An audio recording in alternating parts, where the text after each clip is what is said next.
Saludos cordiales, gentes del golf. La espera ha terminado. Llega el momento de... bola provisional. Tiempo de playoff y tiempo de British. Semana muy grande en el golf en todos los sentidos. Golf femenino, golf masculino. 2 torneazos con Jon Rahm, con las españolas, pues una vez más también peleando por ganar ese primer Major. Muchísimas cosas que le vamos a contar en esta bola provisional. Empezamos. Que no son las flechas la culpa del indio, que no son las flechas la culpa del indio. Si hay viento, si llueve, no influye en el swing, no importa si es marzo, noviembre o abril. La culpa del indio, la culpa del indio, la culpa del indio, la culpa del indio.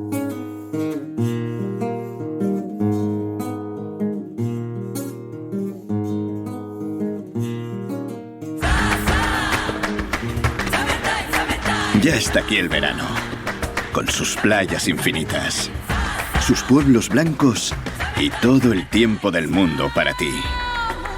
Tiempo para hacer lo que tú quieras o no hacer nada de nada. Es tiempo de verano. Date una alegría. Ven Andalucía. Campaña financiada con fondos FEDER, Junta de Andalucía. Hola, ¿qué tal? Muy buenas, bienvenidos todos a esta bola provisional de jueves 10 de agosto. Esta es una gran semana, es una gran semana porque tenemos el primer playoff de la FedEx Cup, la vuelta a la competición de los mejores del mundo después del Open Championship, el regreso, por supuesto, de Jon Rahm como número 1 de la FedEx Cup, con ese partidazo, con Scheffler y con McIlroy, y por supuesto también con el British Open, el último grande de entre los grandes, el último grande femenino, pero también el último grande de todos los grandes circuitos. David Durán, muy buenas, ¿qué tal? ¿Cómo estás? Muy bien, creí que ibas a decir también, y porque empieza la Liga Española de Fútbol. Es correcto que también empieza. Pero eso no le te llega ibas ni a los talones a lo que tenemos esta a llevar semana. una collejita. Esto no le llega ni a los talones. Aunque lo más importante de esta semana, todo hay que decirlo, son las declaraciones de Bryson DeChambeau. David, las declaraciones de Bryson DeChambeau cuando ganó el Leaf Golf en Greenbrier. En la rueda de prensa pues le preguntaron por muchas cosas, por sus métodos de entrenamiento, pues por cómo se puede llegar a hacer 58 golpes, ¿no? Y él daba un consejo, decía, a ver, yo lo que le aconsejo a todo el mundo, a los profesionales, a los que son muy buenos, a los que no son tan buenos, a los que tienen handicap alto, bajo, a todos los golfistas, es que jueguen mucho de rojas. ¿Será copiota Bryson DeChambeau? ¿O que escucha? Vaya tío, o sea, nos ha copiado. Bueno, concretamente ha copiado la religión, la filosofía de David Durán, que tanto se repite en esta bola provisional. Vaya con Bryson. Vaya con Bryson. Qué vergüenza, qué vergüenza. Un día nos lo echaremos a la cara y se lo diremos. Oye, tío, por lo menos cita la fuente, ¿sabes? Bry, porque nosotros a Bryson DeChambeau le llamamos Bry. Oye, Bry. Bry, efectivamente. Oye, Bry, ¿tú de qué vas? ¿No? Con el tema, subiéndose al carro del tema de rojas, Bryson DeChambeau. ¿Qué te parece? Es muy fuera de broma, es muy Sí. curioso, ¿no? O sea, me llama mucho la atención. Al final DeChambeau tiene que llamar la atención por algún lado. O sea, si no... Tiene que ser especial, sí. Tiene que ser especial, si no, no se queda tranquilo, eso es verdad. Pero, bueno, dentro de todo, llama bastante la atención, ¿no? Sobre todo que lo extienda un consejo a todo tipo de jugadores, ¿no? No sé, a mí me llama la atención, ¿no? Sí, es curioso, realmente es curioso, ¿no? Él concretamente, su filosofía, porque tú sabes que DeChambeau no es de los que te suelta ahí una teoría y no te la explica, ¿no? DeChambeau te la tiene que explicar, porque para eso es un científico, ¿no? Todos sabemos cómo es DeChambeau. Y él la explica, él dice, no, es que yo considero que cuando un jugador consistentemente baja de 70 golpes jugando de rojas, consistentemente es siempre, o sea, sí, hay alguna que no bajas, pero casi siempre bajas de 70 golpes desde rojas, entonces es cuando estás preparado para ser un gran jugador. A partir de ahí ya puedes aspirar a pensar que puedes incluso dedicarte profesionalmente al golf. Esa es la teoría de DeChambeau, por lo que él entiende que es bueno jugar de rojas. Sí, bueno, sus razones tendrá, ¿no? Tampoco ha terminado de explicar por qué cree que eso es así, ¿no? Y por qué, por ejemplo, a un gran jugador que eso ya me llama a mí más la atención, es lo que me parece más interesante. ¿Por qué a un gran jugador? Porque claro, si estamos hablando de mantas, pues tipo nosotros, Sí. pues es mucho más sencillo explicarlo, la verdad. ¿Por qué uno se puede llegar a divertir más Claro. jugando de rojas? Aunque también hay que avisar, ¿no? Para el que no lo haya intentado todavía y tal, también hay que avisar que puede ser una curiosa fuente de frustración Sí, el sí, jugar sí. de rojas Sí. en días determinados, porque claro, uno dice, bueno, venga, salgo de rojas. Estás dando de alguna manera por hecho que vas a hacer muchas menos, que Sí. va a quedar algún verdi, que no sé qué, que no sé cuánto, y luego hay días que no, ¿eh? Hay días que tampoco, que Te ni puedes por llevar esas, un ¿no? susto de cuidado. Bueno, pero realmente sí, ¿no? Realmente uno entiende mejor que, pues eso, para mantas como nosotros, rápidamente entiendes por qué puede ser más divertido, ¿no? Claro. Jugar desde rojas, ¿no? Pero no termino de verlo para un gran jugador, ¿no? Sinceramente, ¿no? Pero sus razones tendrá, ¿no? O sea, estaría interesante una charla con Bry al respecto. Puede durar horas y horas, ya te lo digo yo, puede durar horas y horas, porque tiene pinta de ser una persona que le gusta hablar de su profesión, que le gusta hablar del golf, que le gusta hablar de los métodos de entrenamiento. Puede ser muy divertida esa charla, estoy convencido. Uh-huh.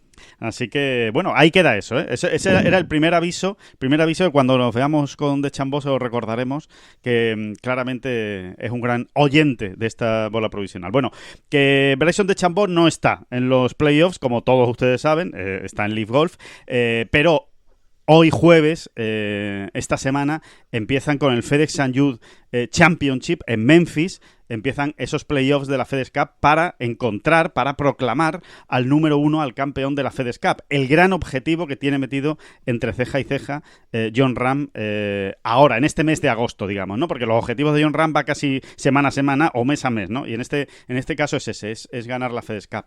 Bueno, que tenemos partidazo, David, que es Jon Rahm, Rory McIlroy y Scottie Scheffler jugando juntos por esto del orden de la clasificación de la FedEx. O sea, tampoco crean que es que el PGA Tour ha buscado este partido adrede, sino que es que lo hacen por orden de la FedEx Cup y es el 1, 2 y 3. Empiezan desde este jueves a partir de las 4:30 de la tarde, más o menos, 4:26, hora española. Partidazo y muchas ganas también. Yo, sinceramente, tengo muchas ganas de que Jon consiga quitarse la espina, si es que la tiene, que yo creo que no, ¿eh? Yo creo que él no la tiene, es una cosa más nuestra que suya, pero de jugar realmente bien junto con Scheffler y McIlroy, porque las últimas veces que han coincidido con ellos, pues no le ha ido tan bien. Con Scheffler, por supuesto, pero con McIlroy, por ejemplo, en el Open, que jugó las 2 primeras jornadas en Royal Liverpool, tampoco le fue muy bien. Él cuando rompes el fin de semana, ¿no? Precisamente el sábado y el domingo. Entonces, tengo muchas ganas y ilusión por ver que a ver si Jon consigue quitarse, digamos, ese pequeño maleficio, llámalo como quieras, ¿no? Yo insisto, y hablamos de este tema hace no demasiado, Sí. y rápidamente, después de algunos vericuetos, llegamos a la conclusión de que es más cosa nuestra que de Jon. Realmente, porque, entre otras cosas, con Jon, con Scheffler juega cómodo. Son jugadores que se llevan bien. Muy bien. Casan bien en un partido de golf, ¿no? Y aquí lo que ha ocurrido es que Scheffler, no solo con Jon, es que Scheffler en los últimos tiempos, con quien lo pongas, ¿no? Realmente, normalmente, va a estar ganándote el partido, ¿no? Claro. Porque ha sido tremendamente regular en ese sentido, ¿no? Muy consistente en rondas por debajo de los 70 golpes, etcétera, ¿no? Dicho lo cual, yo en estos casos, cuando ya no queda nada a lo que agarrarte, yo me agarro a las estadísticas. Sí, y que ya esto tiene que cambiar, ¿no? Por Dios, esto tiene que cambiar, ¿no? Claro, estadísticamente, teniendo en cuenta lo bueno que es Jon Rahm, entre otras cosas, número 1 de la FedEx Cup, Sí. bueno, pues estadísticamente ya toca, ¿no? Esto es muy poco científico, pero se entiende esto muy no bien. te lo sostiene DeChambeau. Esto de Chambó no te lo sostiene. Sí, se entiende perfectamente. Es que es verdad, es que ya toca, ¿no? Ya toca que sea Jon el que juegue realmente bien, ¿no? Más que Scheffler o, en este caso, McIlroy. Te diría que con McIlroy tampoco tiene ningún problema, Jon, de jugar juntos. O sea, que es un partido agradable, creo que para los tres. se encuentran cómodos, pero es verdad lo que tú dices, que especialmente con Scheffler, ahí hay una sintonía y una química entre los dos que suele funcionar. Así que, bueno, vamos a ver, juegan el jueves y el viernes juntos y vamos a ver si realmente pues esta semana es esa, en la que cambia, ¿no? Cambia un poco la dinámica de lo que ocurre cada vez que juegan juntos. Hay una cosa, David, antes de que empiecen los playoffs, ¿no? Antes de que de que se empiece el torneo, había unos números, David, sobre Jon Rahm que queríamos comentar, ¿no? Precisamente en esta bola provisional, porque es curioso, ¿no? Es curioso si rascas en las estadísticas de Jon de este año. Pues cómo ha conseguido sacar los mejores resultados posibles sin seguramente una de sus mejores armas, ¿no? O la que suele ser una de sus mejores armas, ¿no? Bueno, yo no diría sin. Ya. Yo no diría sin. Vale. Buen matiz. Estoy de acuerdo. Sí, porque al final, como hemos dicho tantas veces, ¿no? Cuando uno repasa la cascada, la impresionante cascada de estadísticas que ofrece el PGA Tour, sí, a todo el mundo, ¿no? En su web,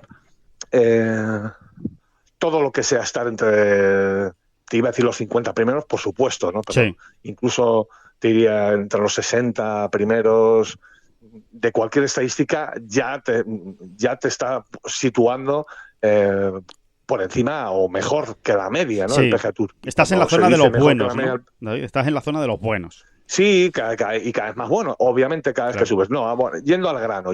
La cuestión es que, evidentemente, una de las grandes armas en el arsenal de Jon Rahm es el driver, ¿no? Él siempre lo ha dicho y aunque no lo hubiese dicho, ¿no? Porque no hay más que verle jugar y no hay más que ver sus resultados en esta estadística. Y nos vamos a la estadística, la gruesa, ¿no? La más general, sí, pero que también es muy concluyente, ¿no? Que es la de los stroke gain, ¿no? Stroke gain of the tee. Sí. Es decir, los golpes ganados, en este caso, a la media del PGA Tour, ¿no? Uh-huh. En cada una de las parcelas. En este caso, desde el tee, ¿no?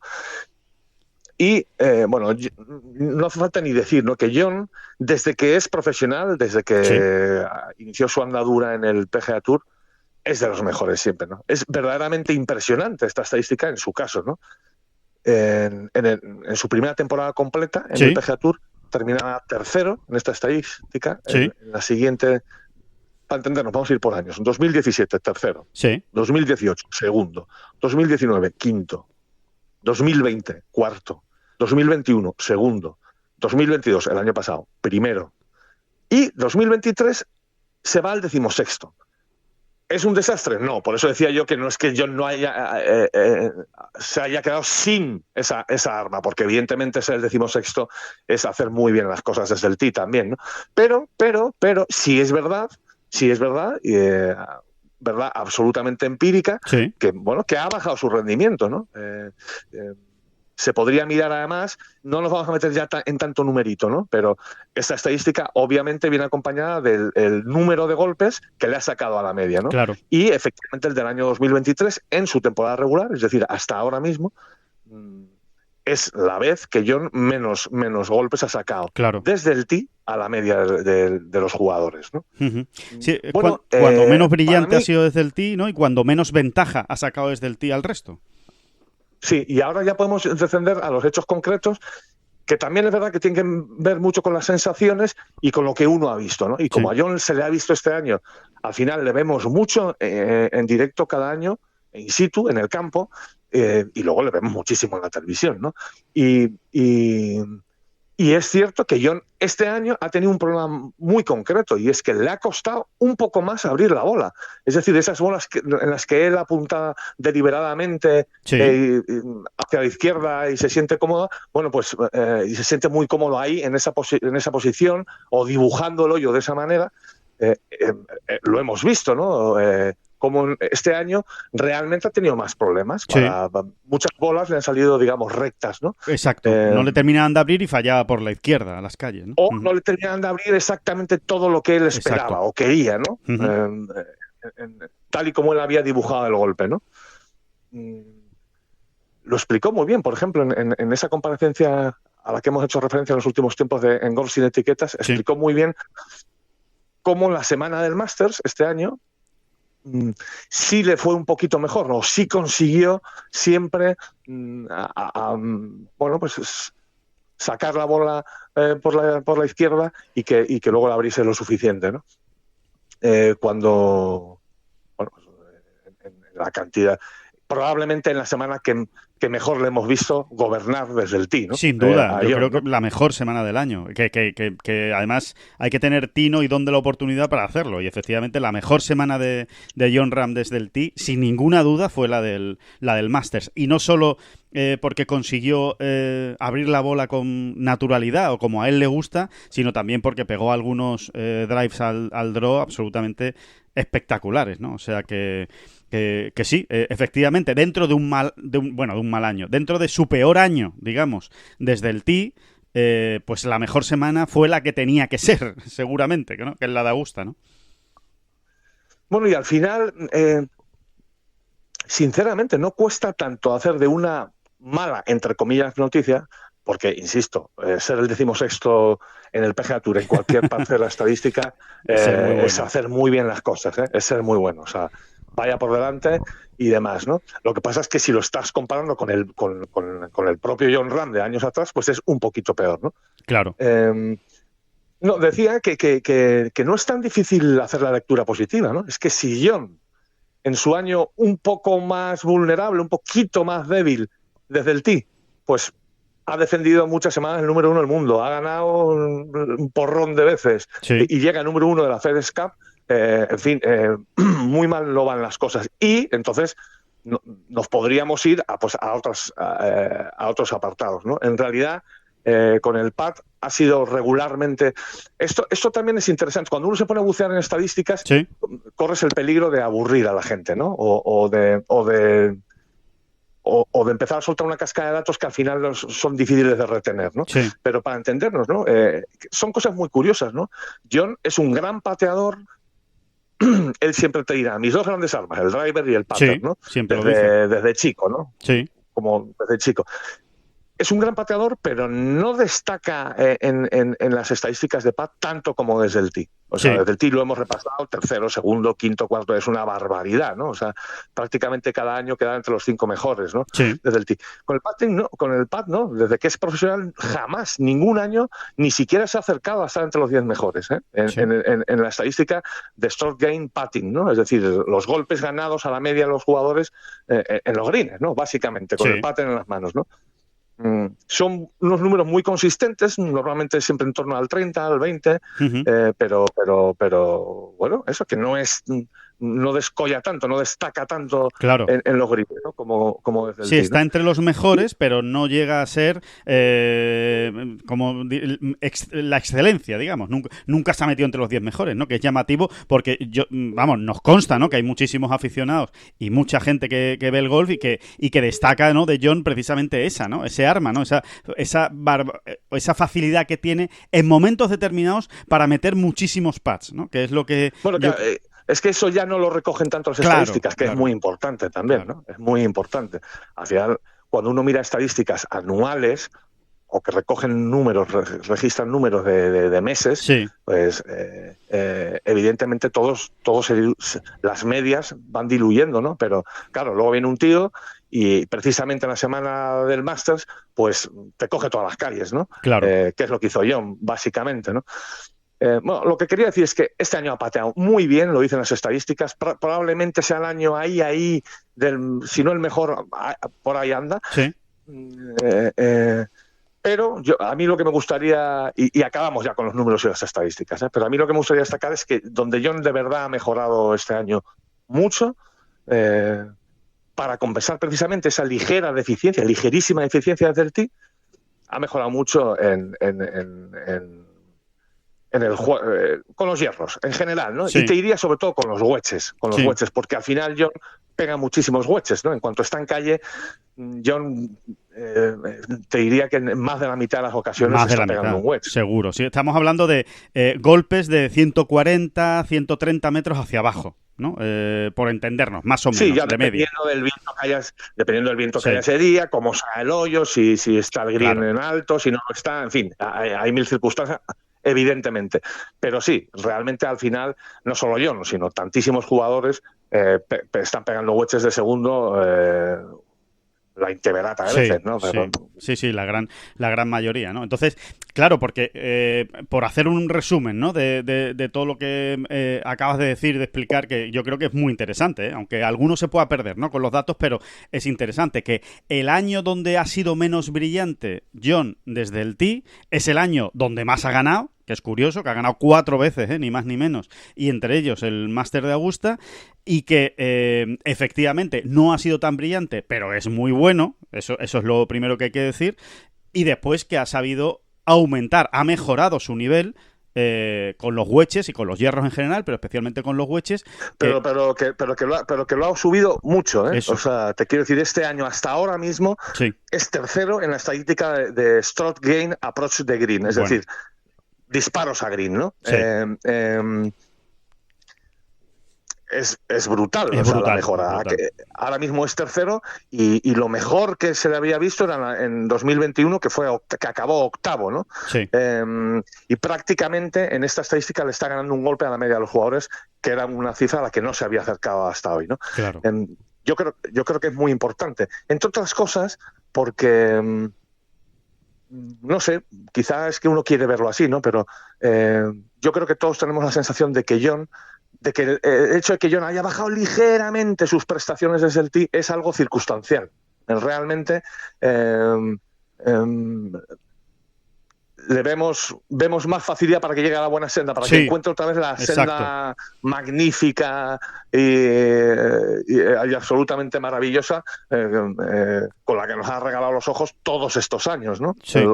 Vemos más sencillo, ¿no? Y sin embargo le vemos crecer en todas estas otras parcelas del juego que, bueno, pues que obviamente están haciendo de él un jugador mucho más rocoso, más ganador todavía, ¿no? Sí, mucho más ganador, sí, efectivamente. Hombre, al final, David, esa estadística concreta, ¿no? que has dicho de approach a green, al final, si tú estás tercero, significa que eres de los jugadores del circuito americano, de los 3 jugadores del circuito americano, que mejores opciones de birdie se deja. Es que al final es una estadística muy importante. Yo te diría casi que más importante que la estadística desde el tee. Evidentemente, todo influye. Si desde el tee estás bien, pues tendrás más facilidad para pegar de 2 a green un buen golpe porque estás en calle, porque estás bien colocado, etcétera, etcétera. O sea, no seamos obtusos. Es importante tener todas las parcelas del juego en orden y bien, pero está claro que si hay una parcela más definitiva es aquella que te acerca más a la bandera, o sea, el golpe a la bandera,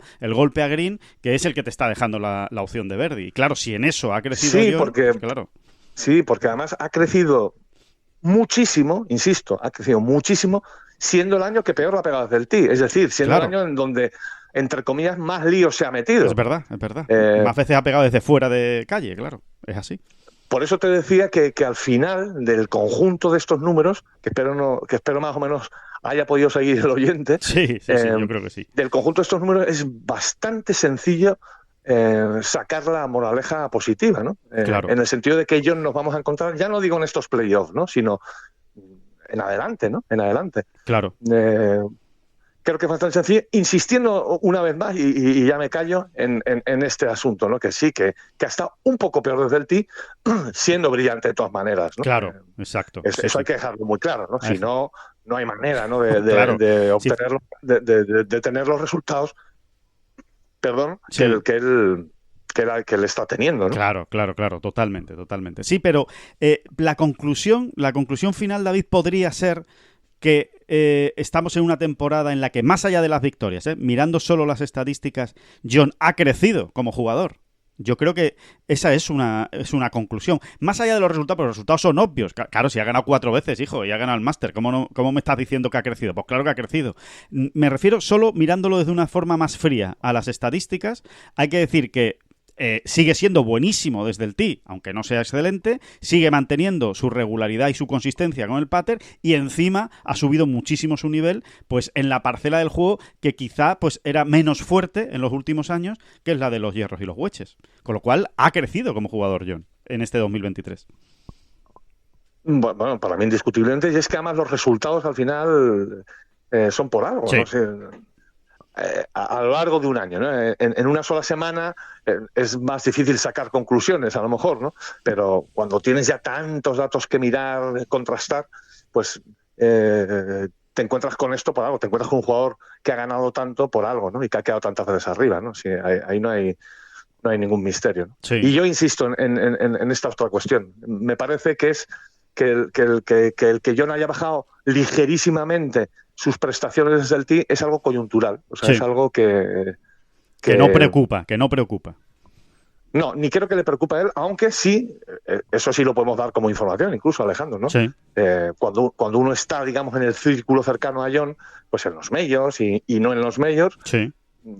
Es verdad, es algo que ellos saben, ¿no? Que este año Jon le está costando más. Le ha costado un poquito más precisamente eso, ¿no? Ese dibujo desde el tee, ¿no? Sí. De abrir la bola, de sentirse absolutamente cómodo. Fíjate que lo ha hecho bien, ¿eh?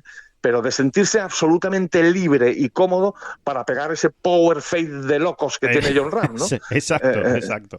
Ese power fade, esa dominación que tenía sobre ese golpe, ¿no? O ese dominio que tenía sobre ese golpe, este año lo ha tenido un poquito menos, ¿no? Sí, sí, porque en el momento en el que se te mete en la cabecita, que a veces te salen rectitas, claro, y que no hace toda la curva que tú quieres, pues ya estás un poquito más agarrado. Siempre hablamos de poquitos, porque claro, luego al final este señor claro, siempre supera, ¿no? Todos esos obstáculos cada semana, ¿no? Dice, bueno, pues si no tengo más confianza, me da igual, voy a seguir haciéndolo, ¿no? Totalmente. Y termina poniendo la mayoría de las bolas en calle, que vamos a contar, ¿no? Sí. Pero sí, bueno, son matices, pero son los matices, ¿no? Son los matices que al final definen o echan de un lado o a otro la balanza en cuando compiten estos extraordinarios jugadores. Claro. Unos contra otros, ¿no? Sí, bueno, pues ahí tienen, ¿no? Esa radiografía, digamos, estadística o numérica que apoya, digamos, pues todo lo que está haciendo Jon Rahm en este 2023. Unas estadísticas, por cierto, que normalmente Jon siempre repite que a él no le gustan mucho las estadísticas, que es un jugador más de sensaciones que de números y de estadísticas, pero al final las estadísticas pues ayudan a explicar determinadas cosas, ¿no? Y en este caso, pues esta radiografía de Jon. Otro número que tampoco tiene mayor importancia, pero bueno, por decirlo, ¿no? No tiene la importancia de todo esto que sí hemos estado comentando, que es Jon, curiosamente, llega a este torneo. Y ahora vamos a explicar por qué no tiene mucha importancia este dato, ¿no? Con una media de golpes en este torneo de 67,82. Es el jugador que mejor media de golpes tiene en este torneo en toda la historia del torneo, ¿eh? Es un torneo que se juega desde 1967. ¿Y por qué no tiene prácticamente ningún valor este dato, aunque yo quería decirlo? Pues porque... No, sí lo tiene, hombre, sí tiene valor. Todo lo que sea una media de 67 en el patio de mi casa ya tiene valor.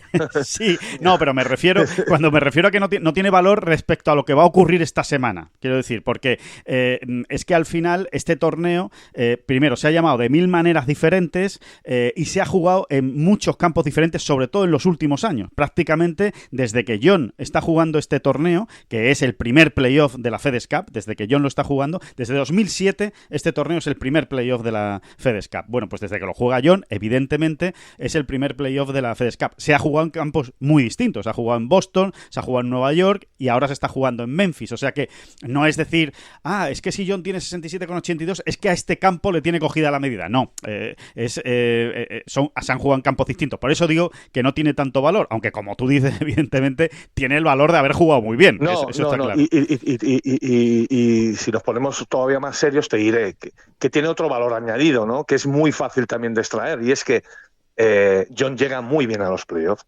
Es verdad. Si este torneo, en el campo que se juegue, es desde que lo juega Jon el primero de los playoffs, Sí. lo que te está diciendo es que John llega como una mala bestia a los playoffs todos los años. Muy preparado, muy concentrado, muy metido. Eso, con ganas de comerse el mundo, ¿no? Que Así es. como suele ir él, ¿no? O sea, ese dato sí te lo está dando claramente. Precisamente, fíjate, te diría, porque se ha jugado en campos distintos, Claro. con nombres distintos y cada uno de su padre y de su madre, y al final te sacas esas medias y es el mejor. Bueno, pues lo que nos está diciendo y nos pone todavía los dientes más largos, Sí. de cara a lo que va a empezar en unas horas. Es eso, ¿no? Que John llega muy, muy preparado, ¿no? Y hay que insistir en esto, Alejandro. Es que estamos, sí, agosto de calima, agosteño, Sí. agosto como ustedes quieran, pero estamos ante, bueno, a las puertas de una ocasión histórica, ¿no? Sí. Y que No siempre... se trata de meterle presión a John, él se la pone él solito en Claro. la chepa, ¿no? O sea, que eso ahí no hay tutía, ¿no? Pero es verdad, ¿no? Y además es que él ya lo está comentando en voz alta, si lo quieres escuchar, ¿no? Que el objetivo es hacer historia, ¿no? Sí. Lo dice en español y en inglés, ¿eh? Que el objetivo es hacer historia porque ningún jugador español lo ha conseguido, ¿no? Claro. Ganar la FedEx Cup, ganar el ranking anual del PGA Tour. Claro, y es que además es que John tiene esa, digamos, bendita obsesión por ir haciendo cosas que no ha hecho antes. Entonces, por ejemplo, esta misma semana le preguntaban, bueno, sí. ¿qué sensaciones tienes llegando como número 1, ¿no? de la FedEx Cup a los playoffs, ¿no? Y dice, pues mira, es una cosa que no había conseguido antes. Sí, había llegado 10º, había llegado 5º, pero nunca había llegado primero. Pues mira, eso ya lo tengo tachado de la lista, dijo. O sea, es que John se mueve con estas cosas, ¿no? Siempre lo hemos explicado y es que es así. O sea, el hacer por primera vez cosas que no había hecho, ya no te digo que no había hecho nadie antes o ningún español, es también cosas que él no había hecho. Y eso es el siguiente objetivo, que es, oye, pues voy a tratar de conseguir ganar la FedEx Cup. Ya tiene, perdona, David, ya te dejo, ya tiene la Race to Dubai, sí, no. ya ha ganado el ranking europeo 2 veces y ahora lo que quiere ganar es el ranking americano. Sí, lo siguiente será ganar el europeo y el americano el mismo año, como han hecho, creo que solo han hecho Stenson, McIlroy y no sé si Rose, ¿no? Lo hizo un año. Y no sé si Donald, ¿no? Yo creo que Donald, cuando era... Donald también, puede ser. Yo creo que cuando era en ganancias, se medía todo en ganancias, sí, creo que Donald lo consiguió. Bueno, pues lo siguiente será esto. Tiene un gran maestro en todo este asunto de los objetivos, porque hay objetivos... En los grandes números y objetivos en los números más pequeñitos y anecdóticos que te puedas imaginar. Decía que su gran maestro ha sido Phil Mickelson, que ha vivido, se ha nutrido de esto toda su vida. Es decir, sí, tengo el objetivo de ganar un grande, tengo el objetivo de ganar X torneos al año, tengo el objetivo, te vas poniendo grandes objetivos, sí. ¿no? Que lo hacen todos los grandes jugadores. Pero es que luego estos tipos, por ejemplo Mickelson y por ejemplo Jon Rahm, tienen ese objetivo. O sea, Jon Rahm de repente es el prototipo de jugador que te sorprende un día o sea, le coges después de una ronda de golf y te dice, y además estoy muy contento porque le he hecho birdie porque he hecho birdie en el hoyo 12, que resulta que es un par 3 donde no había hecho birdie nunca. Sí, ¿no? Sí, él lo tiene ahí en la cabeza. Sí, él tiene esas cosas en la cabeza. Están los grandes objetivos, los objetivos legendarios, los míticos, los que todo el mundo entiende y ve, y luego están los pequeños que allá cada cual se las componga, ¿no? Porque sí, en ese sentido, cuando hablamos entre bromas y veras de los picones, ¿no? Los picones tienen estas cosas, ¿no? Exacto. Sí. Es que John es el gran picón del golf mundial, o uno de los grandes picones del gran mundial. Alguno más habrá, pero yo creo que al nivel de John no es fácil encontrar a jugadores más picones en el sentido que estamos diciendo, ¿no? De competitivos y de decir, venga, pues yo voy a hacer uno más, o yo voy a conseguir uno más, o no, porque es otra de las cosas que decía, ¿no? Dentro de las listas de objetivos para este año, para este final de año tan apasionante que tiene John por delante, él decía, y también una de las cosas que quiero es ganar un torneo más, porque 5 victorias la han conseguido muy poca gente en un año. Y es verdad, o sea, 4 evidentemente no lo ha conseguido tanta gente, pero sí alguna gente más, y 5 muy poca. Entonces, él también tiene eso en la cabeza. Son esos pequeños, grandes objetivos que él se va marcando, pues prácticamente cada vez que se levanta de la cama, ¿no? Bueno, ese en concreto hay que meterlo en el grupo de los grandes, ¿eh? Sí, Porque sí. ese lo vamos a meter en el grupo de los grandes, ¿no? De las bestialidades. Ese no es ninguna tontería. Sí.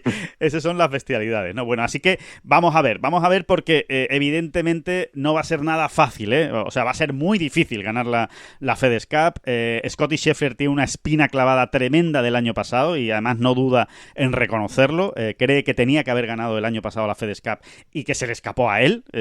Se culpa, de hecho, por ello. Cree que le faltó un poco de energía en el último playoff y que su único objetivo, ¿no?, este año es ganar la FedEx Cup para quitarse el mal sabor de boca del año pasado. Y de Rory McIlroy, ¿qué vamos a decir, no? Es el único jugador en la historia que ha ganado 3 FedEx Cup ya y va camino de la cuarta, ¿no? Solo por mirar a los 3 primeros, que evidentemente son los que están mejor colocados a día de hoy para ganar la FedEx Cup. Pero hay una teoría que te quería consultar, David, a ver si tú estás de acuerdo, que decía ayer Rory McIlroy, que atendía también a los medios ayer miércoles antes del torneo, y decía: evidentemente, cuanto más arriba llegues, mejor, ¿no?, al último torneo, al Tour Championship. Pero, desde mi punto de vista, la clave es llegar a menos de 4 golpes. Es decir, a 4 golpes o menos del líder de la FedEx Cup. Recuerden que el Tour Championship, la final de la FedEx, va por golpes. Es decir, el número 1 arranca con menos 10, el número 2 arranca con menos 8, el número 3 arranca con menos 7 y así sucesivamente, ¿no? Bueno, pues hay muchos que dicen, por ejemplo, John defiende la teoría de que, oye, que no tiene nada que ver empezar como primero que empezar como segundo. Dice que me lo digan a mí, que yo no he ganado la FedEx Cup por eso, porque salí con 2 golpes de diferencia con el anterior. Y sin embargo, Rory dice: yo creo que con salir con 4 golpes estás metido en la pelea.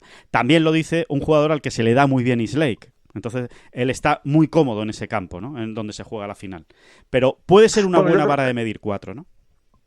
Sí, es que al final yo creo que los dos están hablando casi de lo mismo. Lo que pasa es que uno incide más en una cosa y otro en el otro. Si le preguntas a Rory, pero sí, ya, vale, pero ¿qué prefieres? Y dirá, pues salir el primero, claro. Pero con ventaja de 2 golpes sobre el siguiente. Eso está claro, ¿no? Sí. Pero yo entiendo perfectamente lo que dice Rory McIlroy. O sea, al final salir a 4 golpes es recuperarle al líder, digamos, 1 por día. Claro. No se hace como una tarea horrorosamente imposible, ¿no? Y sí, Rory también señalaba precisamente al respecto, sí, que él se toma los playoffs como un gran torneo de 12 rondas de golf. Sí, es verdad. Uh-huh. Sí. Así es, como si fuera todo un continuo. Uh-huh. Exactamente, ¿no? Esto es más difícil de digerir, o sea, no se lo cree ni él, pero... Yo creo que él se ha levantado esta mañana con esa idea en la cabeza y ha dicho: esto lo voy a colar en la rueda de prensa, que va a quedar bien. Esto queda chulo. Totalmente, pero no se lo cree ni él. Estoy de acuerdo con que no se lo cree, porque al final, oye, tú estás ahí levantando unos trofeos y unas cosas, y aparte, no tiene nada que ver quedar primero en un playoff que quedar cuarto, en cuanto a los números de puntos que sumas a la hora de moverte en la FedEx Cup. O sea que...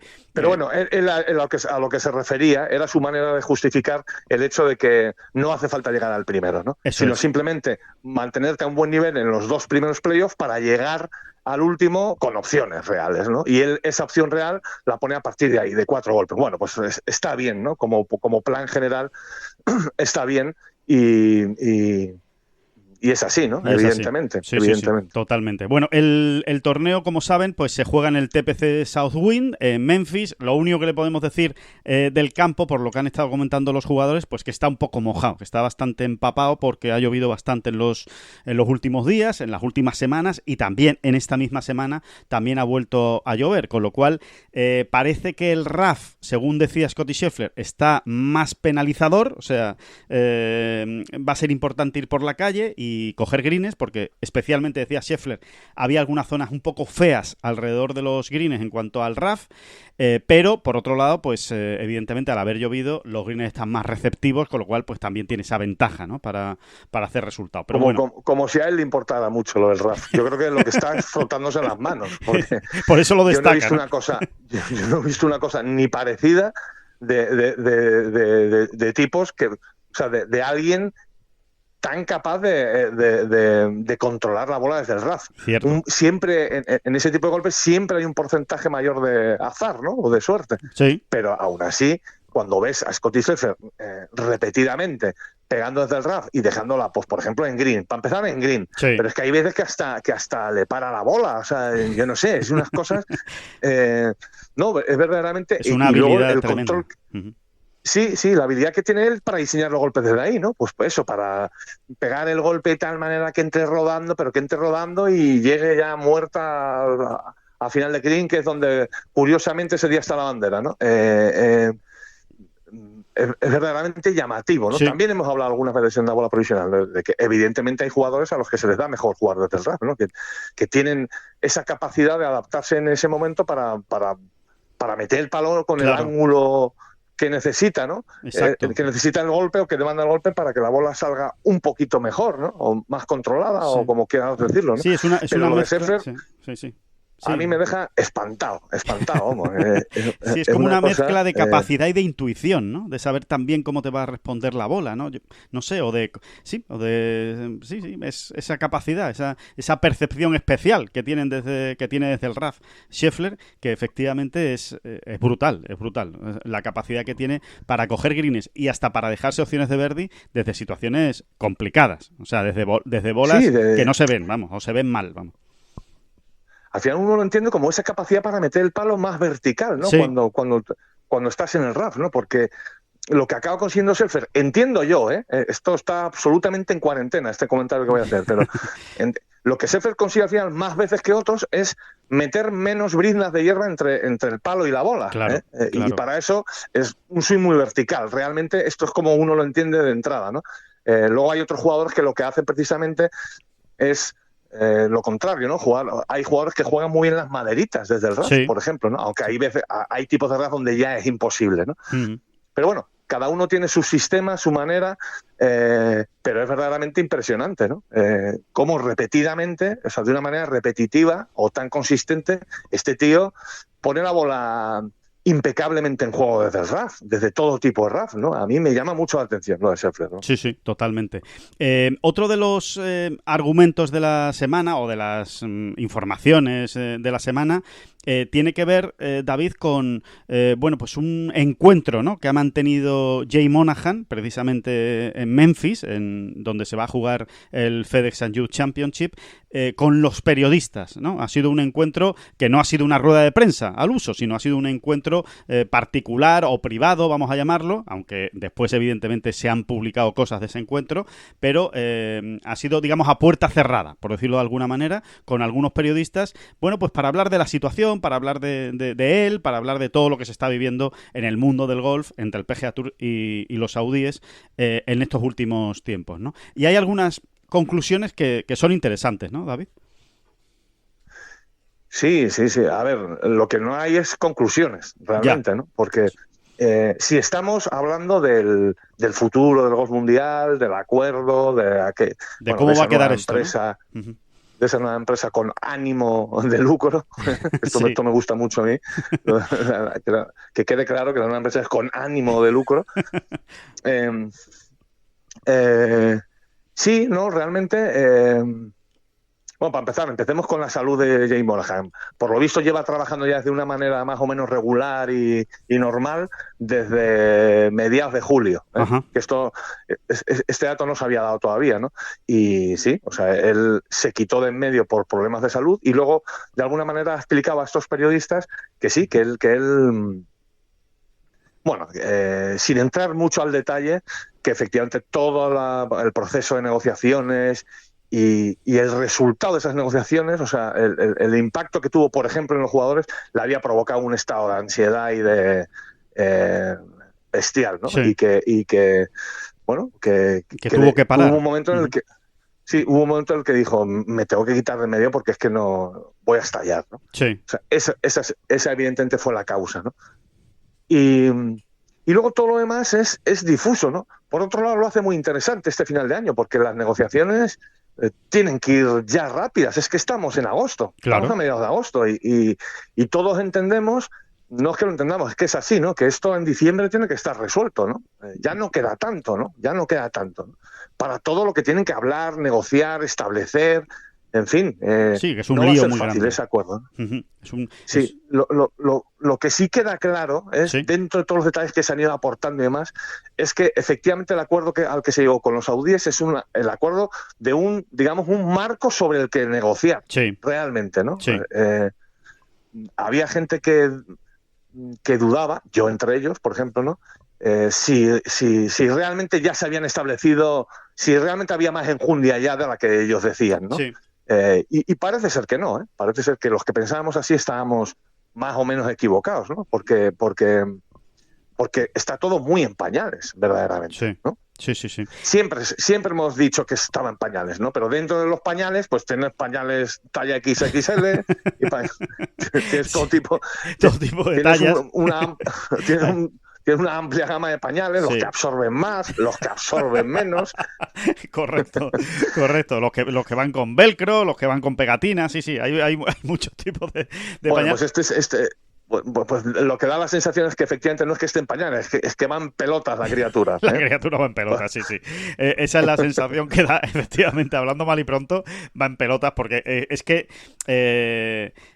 hay una cosa que yo creo que no repetimos demasiadas veces y que hay que repetirla, yo creo, David, que puede que no haya acuerdo.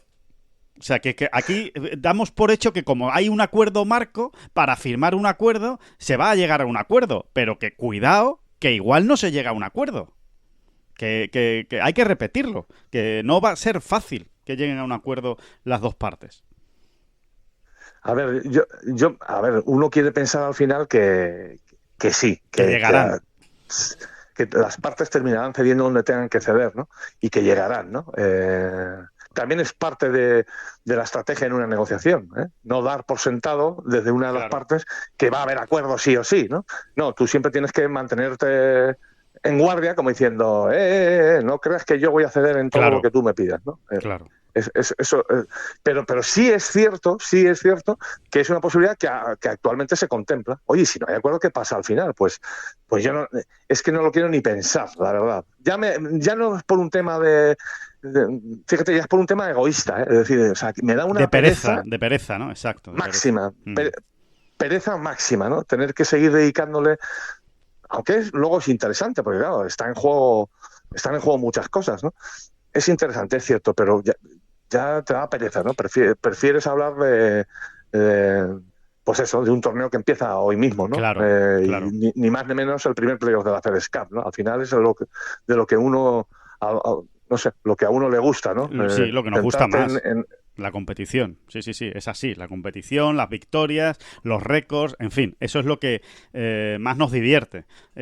Y sobre todo que estas cosas, el problema de estas cosas, David, es cuando se eternizan, ¿no? Y estás tanto tiempo hablando de algo que todavía encima no sabes nada y que te siguen preguntando, ¿no? Lo digo sobre todo también por el hastío que tienen hasta los propios jugadores, ¿no? Porque claro, es que en cada rueda de prensa se le pregunta, oye, ¿y el acuerdo? Pues, ¿qué quiere que te diga? Si es que no sé nada, si es que esto, primero que se está llevando en ultra secreto y después que se avanza poco, o sea que es que no se está avanzando tanto de momento, ¿no? Pero vamos a ver. Bueno, hoy, antes de que se me pase, citar a Nick Piastovsky, perdón. Vale. Aunque no haya dicho bien el apellido, les aseguro que es un reputado periodista de golf americano. Sí. Bueno, que lo explica todo bastante bien, de manera más o menos profunda, explica bastante bien o cuenta hasta donde puede esa reunión con Jay Monahan de unos cuantos periodistas, ¿no? En golf.com. Se lo aconsejo al que tenga tiempo y esté en la playa aburrido, o no aburrido, precisamente no aburrido, pues que se aburra un poco menos, ¿no? Claro. Está bien, da alguna idea de esto, ¿no? Para leer entre líneas, por ejemplo, ¿no? De todo lo que está ocurriendo. Claro. Y luego me gustaría destacar para cerrar, ¿no? Este capítulo de la reunión con los periodistas, que Jay Monahan, y esto es novedad, reconoce un error flagrante, por una vez, porque a Jim Monahan le cuestan horrores, ¿no? Reconocer errores. Tremendo, sí. Y dice que sí, ¿no? Que si todo volviese a ocurrir, desde luego no actuaría como actuó cuando se dio la noticia el 6 de junio, el famoso 6 de junio del acuerdo, ¿no? Dice que eso le pesaba, que le sigue pesando, ¿no? Porque entiende que es lo que ha hecho que algunos jugadores, grandes jugadores del PGA Tour, hayan perdido la confianza o toda la confianza en él, ¿no?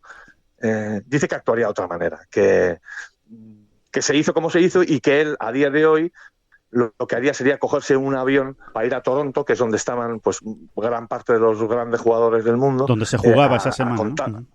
Sí, donde se jugaba esa semana, a contarlo allí, ¿no? A contárselo primero a los jugadores antes de hacerlo público, ¿no?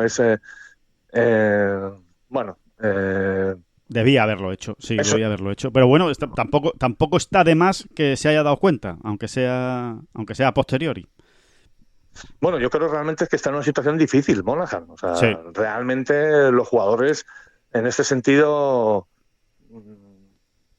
no han partido peras con nadie, ¿eh? O sea, es que eso lo han dicho muy claro, ¿no? En público y en privado. Han dicho, tío, os habéis pasado. Y de ahí vienen también pues todos estos otros movimientos que, por ejemplo, han situado a Tiger Woods dentro del Consejo del PGA Tour con voto, voto. Es decir, Tiger va a votar por las diferentes medidas o acuerdos a los que se lleguen. Va por ahí, ¿no? Yo creo que todo esto, de alguna manera, va a complicar esas negociaciones, porque ahora tienen que pasar el filtro de los jugadores, ¿no? Claro, exacto. Y vamos a ver qué piden los saudíes y demás, ¿no? Porque ya sabemos cómo actúan los saudíes. Los saudíes, en cuanto ponen pasta, ya se sienten dueños del chiringuito. Del chiringuito. Uh-huh. Por un lado tiene su sentido, claro, si tú compras el chiringuito, pues dices, pues seré el dueño, ¿no? Pero en cosas así es más difícil, ¿no? En cosas... No es tan sencillo. En competiciones así, en instituciones que llevan tanto tiempo funcionando, como es el caso del PGA Tour, pues claro, hay que escuchar también a los jugadores que al final son los grandes protagonistas, ¿no? Y luego Alejandro, me sigue quedando o se sigue afianzando esa duda acerca del Live Golf como hoy lo entendemos. Gran parte de todo este acuerdo que tiene que cerrarse va por ahí, o una parte muy importante de este acuerdo tiene que ver con qué demonios va a ocurrir con Live Golf. Claro, ¿en qué va a quedar Live Golf, no? Uh-huh. ¿En qué va a quedar? Y esa es la expresión además. ¿En qué va a quedar? Porque yo cada vez tengo más dudas de que en 2000, vamos a decir un año, ¿no? Para llevarlo un poquito más a futuro. Tengo cada vez más dudas de que en 2026, tampoco me iría mucho más lejos, incluso en 2025, te diría, tengo muy serias dudas de que Live Golf vaya a ser como actualmente lo vemos. Es decir, X torneos, creo que son 14, ¿no? 14 torneos, tracatrá, distribuidos, pim, pam. Sinceramente, es que no lo veo por ningún lado, creo que no lo ve nadie, yo creo que no lo ven ni los saudíes ya, fíjate. Sí. Así que, pero habrá que encontrar una acomodo a toda esta situación y sobre todo tendrán que hilar muy fino con ese proceso que está en estudio de cómo esos jugadores que quieran vuelvan al PGA Tour, ¿no? Claro, exacto. Y también van a tener que hilar muy fino, David, porque al final sabemos en lo que estamos, y estamos en un mundo en el que cada vez se le da más importancia a las apariencias, ¿no? ¿Quién maneja mi barca? ¿Quién? Exacto, sí. Por ahí va, es que van por ahí los tiros. Y es que al final va a ser muy importante que encuentren la manera de que Live Golf no quede como un auténtico fracaso. ¿Sabes? Porque yo creo que eso los saudíes no quieren que parezca eso, ¿no? Que al final digan, pues esto al final ha sido un chiringuito que ha durado 2 años y medio y se ha ido por el garete. Tienen que encontrar la manera de que efectivamente, a lo mejor Live Golf sea otra cosa, pero que no parezca que es que ha fracasado por completo el proyecto, ¿no? O la idea. Y eso no va a ser fácil. Al final entiendo que la decisión que se tome tendrá que ser un híbrido, ¿no? Que ni tantas semanas ni tampoco desaparecer, ¿no?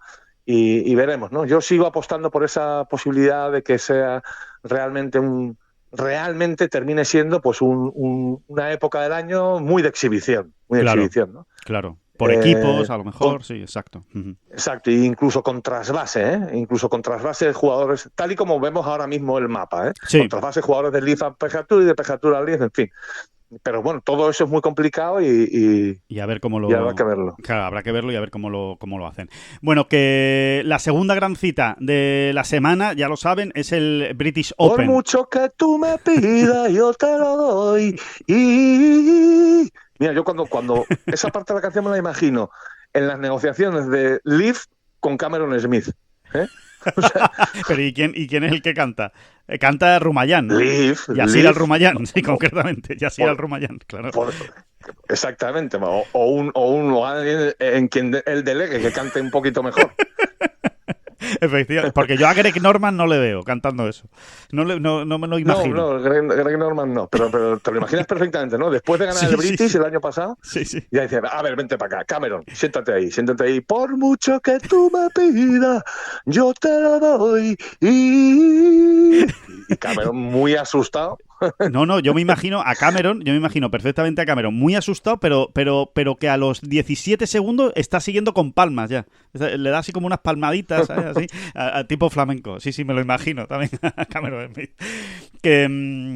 Que bueno, decíamos que aparte de todo esto, que efectivamente que le hemos contado y que consideramos que es interesante, tenemos el British Open, ¿no? El Women's British Open, el último grande, con 5 españolas: Carlota Ciganda, Carmen Alonso, Nuria Iturrioz, Ana Peláez y Julia López. Julia López es la española número 28 que juega el British Open, ¿eh? Solo 28 jugadoras, ¿eh? Recuerden que el British Open... En la era Major, del British Open, ¿no? Exacto. O en todo, Alejandro. No, en la era Major, que es desde 2001. O sea, desde que el British Open es considerado grande en el calendario femenino, que es el año 2001, han jugado 28 españolas el British Open. Julia López, concretamente, va a ser la número 28 hoy, cuando debute la golfista amateur de Benavís, de Málaga.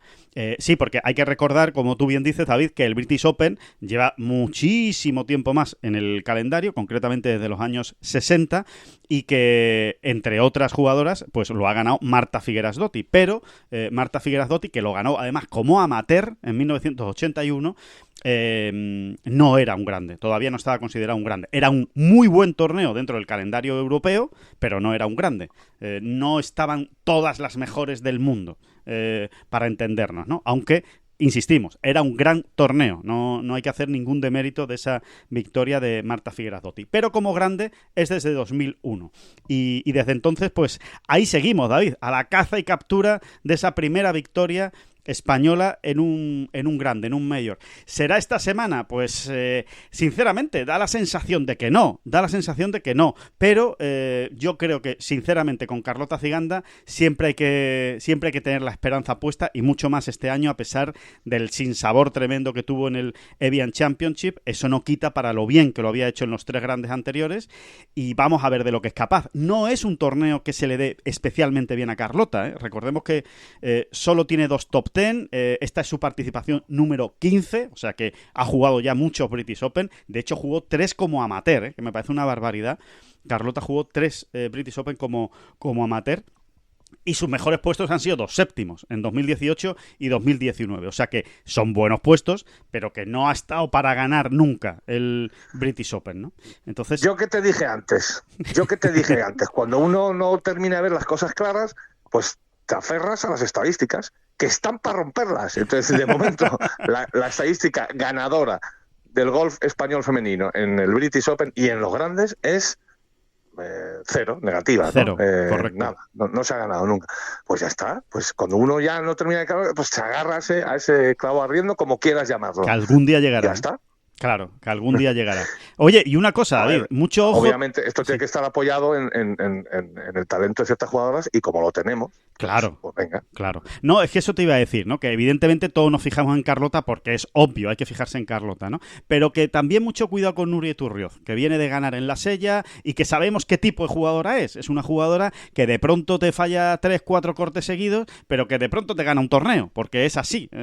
Nuria Iturrioz tiene ese talento y tiene esa capacidad, ¿no? Y también, pues muchísimo... Bueno, de hecho tiene una de las características peculiares que adornan su carrera es que además gana torneos muy potentes, sí, o bastante potentes, ¿eh? No, sí. cuidado, ¿eh? Es que es así. Si uno repasa sus victorias, al final ha ganado en torneos que estaban por encima de la media, ¿no? En cuanto a profundidad de feel, etcétera, ¿no? Sí. O sea, es así, es así. Sí, sí, totalmente, totalmente. Así que, bueno, vamos a ver también qué es capaz de hacer Nuria Iturrioz y, por supuesto, también pues Ana Peláez, ¿no? Que necesita, que lo hemos dicho ya y lo insistimos, ¿no? Que necesita también un buen torneo pues para llamar todavía más la atención de Susan Pettersen, pensando en la Solheim Cup, ¿no? En Finca Cortesín, que está a la vuelta de la esquina. Es que queda poco más de un mes para que se celebre esa Solheim Cup en Málaga, en España, y con muchas ganas de que llegue, a ver qué jugadoras tenemos por ahí. Aunque, evidentemente, si estamos hablando de favoritas, David, hay que situar, yo creo que es imposible, de verdad, ya por tema estadístico, pero vamos a ver qué es capaz de hacer Céline Boutier. Vamos, yo creo que es imposible. O sea, volviendo a la estadística, si ganas el Evian, ganas en Escocia y ganas ya el British, Céline, por Dios, ¿qué podemos pensar? Pero oye, ahí está, ¿no? Ahí está, vamos a ver.